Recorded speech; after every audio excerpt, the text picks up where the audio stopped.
Magsasanib puwersa ng iba't ibang komite sa Kamara para mailabas ang katotohanan sa isyu ng pogo, iligal na droga at iba pang krimen sa bansa. Kanina, nag-inspeksyon ng liderato ng Kamara sa ilang pogo hubs sa Pampanga at Tarlac. Yan ang ulat ni Mela Les Moras.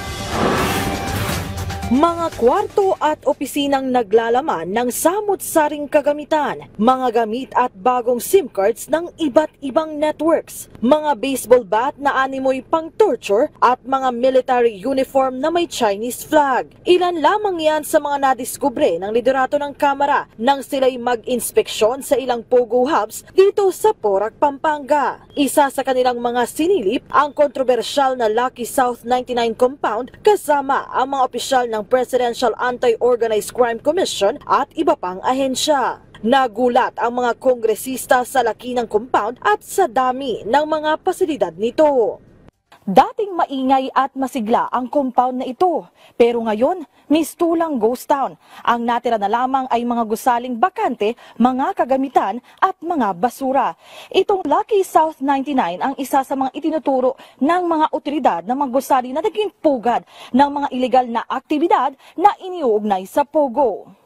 Bago ito, nag-inspeksyon din ang liderato ng Kamara sa Zunyuan Technology Incorporated sa Bamban, Tarlac. Ayon kay House Speaker Martin Romualdez, mahalaga ang isinagawa nilang inspeksyon sa pagtugon sa iba't ibang krimen na iniuugnay sa pogo. Sa Miyerkules, ipagpapatuloy ng mababang kapulungan ang kanilang investigasyon hinggil sa issue. Iba talaga pag personal na inspect natin kasi kasama ko lahat ng mga leaders ng House, nag-issue ng order si Presidente. Kaya this is what we call a follow-up, follow-through on that order. Tutulungan din natin yung path forward in the manner we are in a position to whatever legislation or whatever other inquiry investigation that they require. Naniniwala ang ilang mambabatas na may koneksyon sa isa't isa ang mga personalidad sa likod ng pogo, iligal na droga at iba pang krimen sa bansa. Kaya naman, isang special committee na ang bubuuin sa Kamara para pag-isahin ang mga investigasyon ukol dito. Dito'y magsasanib puwersa ang House Committees on Public Order, Public Accounts, Dangerous Drugs at iba pang komite na nakatutok sa issue.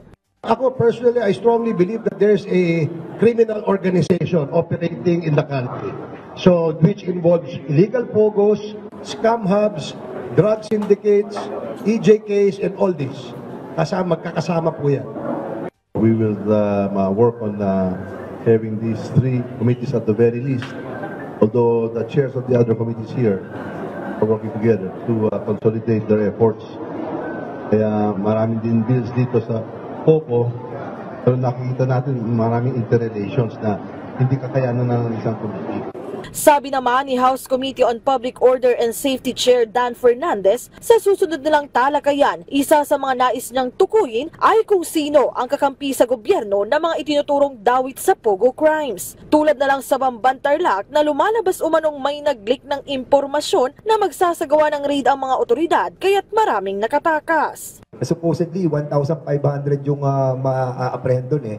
Pero it turned out, naging 300 na lang. Because may tumawag.